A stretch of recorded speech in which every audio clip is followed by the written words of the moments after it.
आज परत परत माझ्या लेकी घरी जायचं, त्या आईच्या नजरेमध्ये नजर घालायचे. त्या आईला आज पहिला प्रश्न विचारायचा आहे, या आई 9 महिने 9 दिवस आई तू मला तुझ्या उदरामध्ये ठेवलंस आई.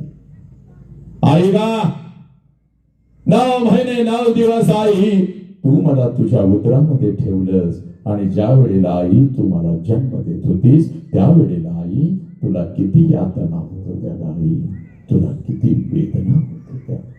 एक परत परत आज घरी जायचं, मग त्या आईच्या नजरेमध्ये नजर घालायची, आणि त्या आईला हा प्रश्न विचारायचा. आणि ज्या क्षणाला हा प्रश्न तुम्ही तुमच्या आईला विचाराल, टच करून पाणी तिच्या डोळ्यामध्ये येईल बघ, हंबरडा फोडल बघ ती माऊली, तुझ्या गळ्यामध्ये पडेल बघ ती माऊली. कारण पोरानो 9 महिने 9 दिवस 9 महिने 9 दिवस ज्या वेळेला ती माऊली तुम्हा मला या उदरामध्ये ठेवत असते, आणि ज्या वेळेला ती माऊली तुम्हा मला जन्म देत असते, या विश्वातल्या कितीतरी आयांनी आपला शेवटचा श्वास घेतलाय पोरी, या विश्वातल्या कितीतरी आयांनी आपला शेवटचा श्वास घेतलाय. ती हंबरडा फोडत असते, ती हंबरडा फोडत असते, ती टाचा घासत असते, ती हंबरडा फोडत असते, ती टाचा घासत असते, आणि समोर उभ्या असलेल्या डॉक्टरांना ती माऊली सांगत असते, साहेब माझा जीव गेला तरी चालेल साहेब, पण माझ्या पोरग मात्र वाचलं पाहिजे साहेब.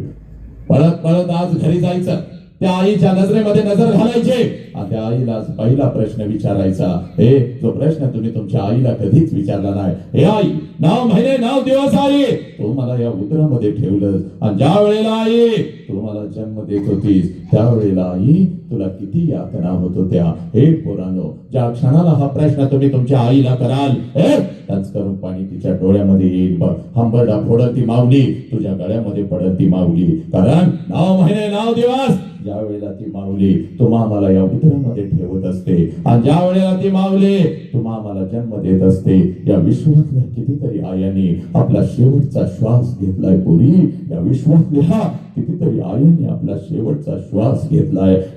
ती हंबरडा फोडत असते, ती टाचा घासत असते, ती हंबरडा फोडत असते, ती टाचा घासत असते, आणि समोर उभ्या असलेल्या त्या डॉक्टरांना ती सांगत असते, साहेब माझा जीव गेला तरी चालेल साहेब, पण माझ्या पोटचं पोरग मात्र वाचलं पाहिजे साहेब, माझ्या पोटचं पोरग मात्र वाचलं पाहिजे साहेब. गेले 9 महिने माझ्या लेकराला मी या उदरामध्ये ठेवलं साहेब, प्रत्येक क्षणाला या लेकराची मी वाट बघते साहेब, कधी एकदाच हे लेकरू या उदरातून माझ्या तळ हातावरती येतं, आणि कधी एकदाच या लेकराला मी डोळं भरून पाहते साहेब. त्या लेकराला मला नाही पाहता आलं तरी चालेल, पण माझ्या लेकरानं हे जग मात्र नक्कीच पाहिलं पाहिजे साहेब, माझ्या लेकरानं हे जग मात्र नक्कीच पाहिलं पाहिजे. हे नालायकानो, याच आईला तुम्ही म्हणता तुला काय कळतं ग, याच आईला तुम्ही म्हणता जन्माला घालून काय उपकार केलास काय. हे नालायकानो, म्हणून आज तुझ्या समोर उभा आहे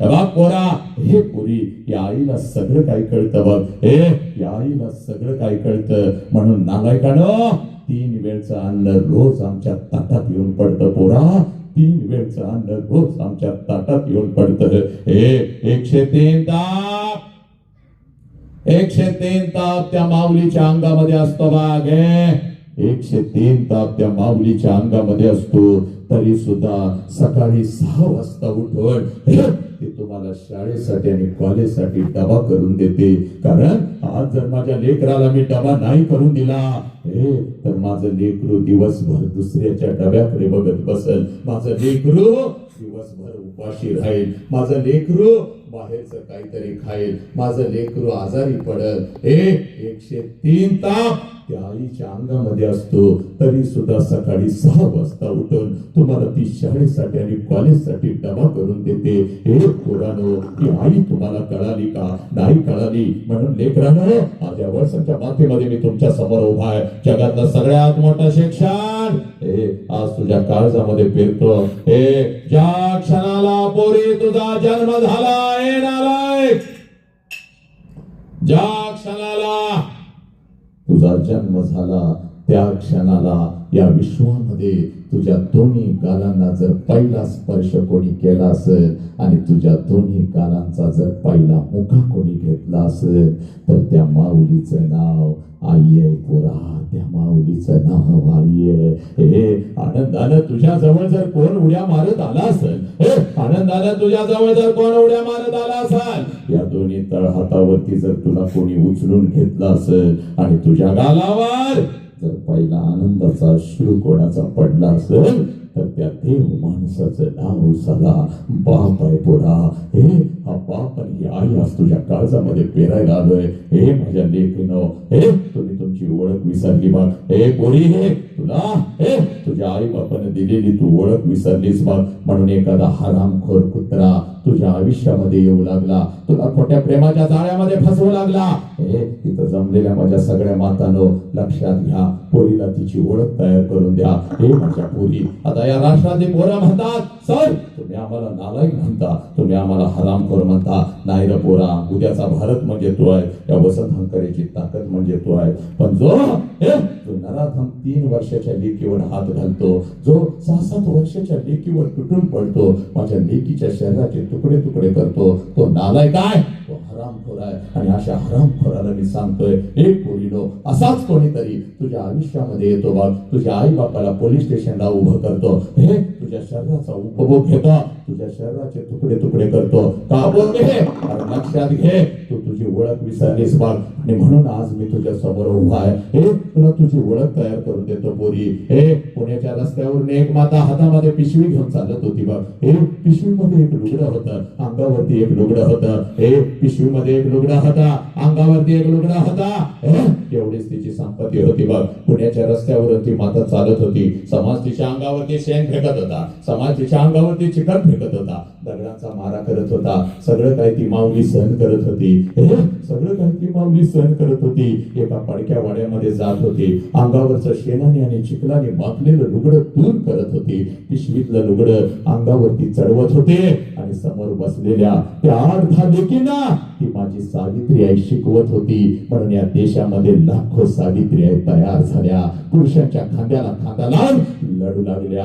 हे पोरी, ती सावित्री माई म्हणजे तू आहेस बघ पोरी. त्या सावित्री माईच्या खांद्याला खांदा लावून, त्या सावित्री माईच्या खांद्याला खांदा लावून घराच्या बाहेर पडले की माझी फातिमा शेख म्हणून असंख्य फातिमा या राष्ट्रामध्ये दिसू लागल्या. हे पोरी, ती सावित्री माई आणि ती फातिमा ताई म्हणजे तू आहे. तू एवढी स्वस्त नाहीस पोरी. कुठल्या तर हरामखोर कुत्र्यानं यावं, तुला खोट्या प्रेमाच्या जाळ्यामध्ये फसवावं, तुझ्या आई बापाच्या तोंडावर तुला थुंकायला लावावं आणि त्या नालायक हरामखोराच्या वासना शांत झाल्यानंतर बोले तुझ्या शरीराचे तुकडे तुकडे करावे, कुत्र्या मांजरांना खायला घालावे. हे वेळ पडली तर तुला मिक्सर मध्ये घालून बारीक करावं, हे तुला परदेशामध्ये विकावं. एवढी स्वस्त नाहीस पोरी तू.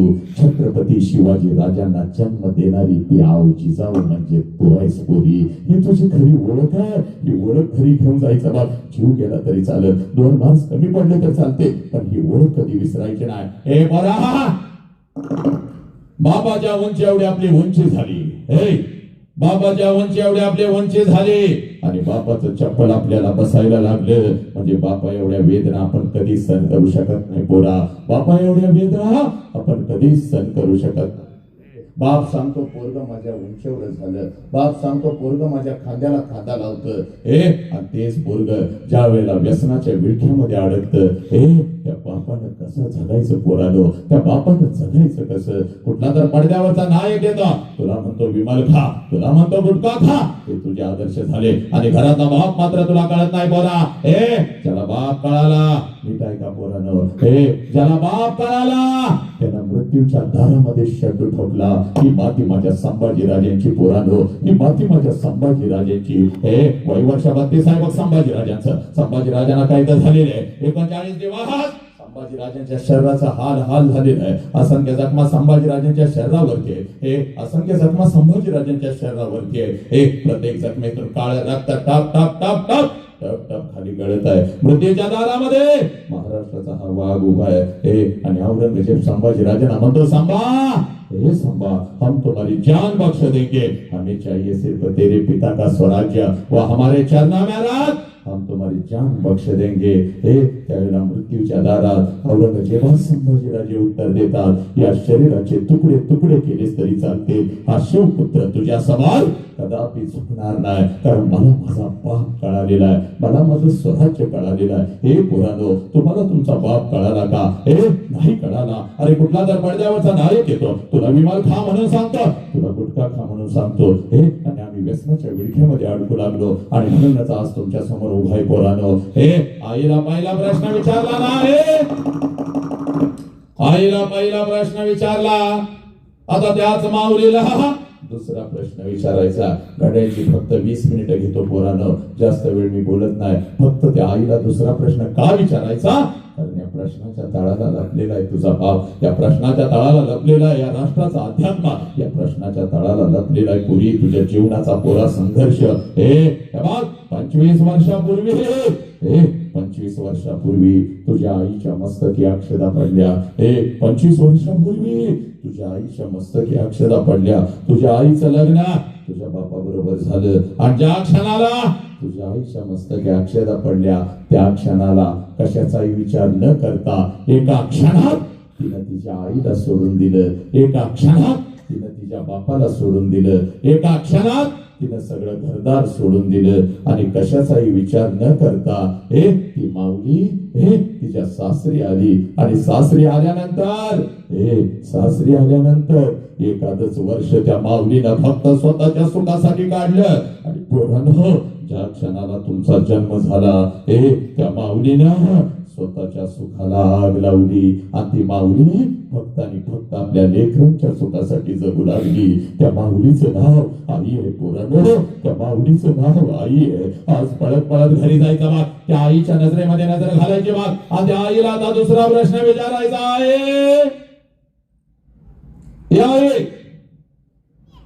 25 वर्षापूर्वी महिन्यातून आई 4 वेळेला तू तुझ्या माहेरी जात होतीस. आई का 25 वर्षापूर्वी महिन्यातून 4 वेळेला आई तू तुझ्या माहेरी जात होतीस. तुझ्या आईला भेटायला, तुझ्या वडिलांना भेटायला, तुझ्या भावाला भेटायला. या आई, माझं वय 1 वर्षाचं होतं, मला सुद्धा अंगा खांद्यावरती खेळवत मला सुद्धा घेऊन जात होतीस माझ्या आजोळी, माझ्या आजीला, माझ्या आजोबांना, माझ्या मामाला भेटवण्यासाठी. पण आई आता 25 वर्ष उलटून गेली आणि तू वर्षातून एकदा सुद्धा तुझ्या माहेरी जात नाहीस. का ग आई? का? तुला आता तुझ्या आईची आठवण नाही का ग येत? तुला आता तुझ्या बापाची नाही का ग येत? तुला आता तुझ्या आईची आठवण नाही का ग येत? पोरांनो, एवढा प्रश्न फक्त तुम्ही तुमच्या आईला विचारा. टच करून पाणी तिच्या डोळ्यामध्ये येईल बाग, टच करून पाणी तिच्या डोळ्यामध्ये येईल. हंबरडा फोडल बघती माऊली, तुझ्या गळ्यामध्ये पडल बघती माऊली. तिच्या डोळ्यासमोर तिचा बिचारा गरीब बाप येईल बघ. तिच्या डोळ्यासमोर तिची बिचारी गरीब आई येईल बघ.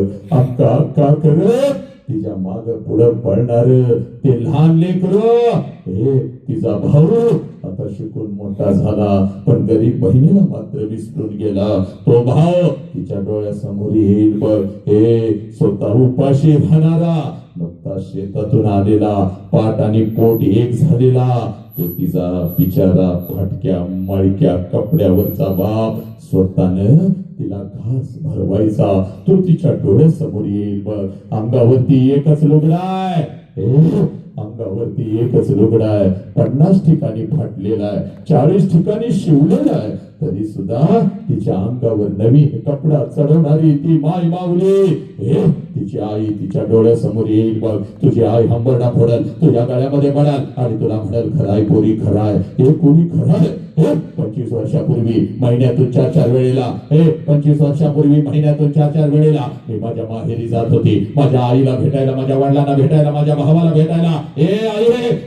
तुझं वय पोरी, तुझं वय 1 वर्षाचं होतं, तुला सुद्धा अंगा खांद्यावरती खेळवत तुला सुद्धा घेऊन जात होती तुझ्या आजोळी, तुझ्या आजीला, तुझ्या आजोबांना, तुझ्या मामाला भेटवण्यासाठी. पण पोरी आता 25 वर्ष उलटून गेली आणि आता वर्षातून काही ग 2-2 वर्षातून एकदा सुद्धा मी माझ्या माहेरी जात नाही बघ पोरी. त्याला कारण आहे बघ पोरी, त्याला कारण आहे. 25 वर्षापूर्वी माझ्या मस्तकी अक्षदा पडल्या बघ. तुझ्या बापाचा हात धरण मी माझ्या सासरी आली बघ, आणि सासरी आल्यानंतर एखादाच महिना मी कसा तर काढला, आणि तुझ्या बापा समोर मी हंबरडा फोडून रडू लागली. अहो ऐकलं का हो? अहो ऐकलं का? मला माझ्या आईची आठवण येते हो. अहो ऐकलं का? मला माझ्या बापाची आठवण येते हो. आई बापाला सोडून असं कधी मी राहिली नाही हो. अहो आई बापाला सोडून असं कधी मी राहिली नाही हो. अहो रोज डोळ्यासमोर आई बाप दिसत होता. आई बापाची किंमत मला नाही कळाली. नको तसं मी आईला बोलत होती. बापा बरोबर 2-2 दिवस मी बोलत सुद्धा नव्हती. रोज डोळ्यासमोर आई बाप दिसत होता. आई बापाची किंमत आता नाही कळाली, आणि आता उठल्या आई बाप डोळ्यासमोर दिसत नाही. काळीज माझं सर्र करत. लहानपणी माझी आई मला म्हणायची, आता माझ्या आई बापाची आठवण आली की माझ्या पोटामध्ये गोळा येतो. मी माझ्या आईला हसत होती, आई तुझ्या पोटात गोळा कसा काय येतो? आता कळालं. उठल्या डोळ्यासमोर आई बाप माझा दिसत नाही. माझ्या पोटामध्ये गोळा येतो हो, माझ्या पोटामध्ये गोळा येतो. आयुष्यात आम्हाला तुमच्या सोबतच काढायचा आहे, पण जाऊ का? एकदा आईला भेटून येऊ का? एकदा बापाला भेटून येऊ का? एकदा माझ्या आईला कडकडून मिठी मारून येऊ का? हे पुरी माझ्या डोळ्यातले अश्रू आणि माझा हंबरडा पाहून तुझा बाप खिशामध्ये हात घालत होता. एसटी पुरतं पैसा माझ्या हातावर ठेवत होता. हे पुरी एसटी पुरतच पैसा ठेवत होता बघ.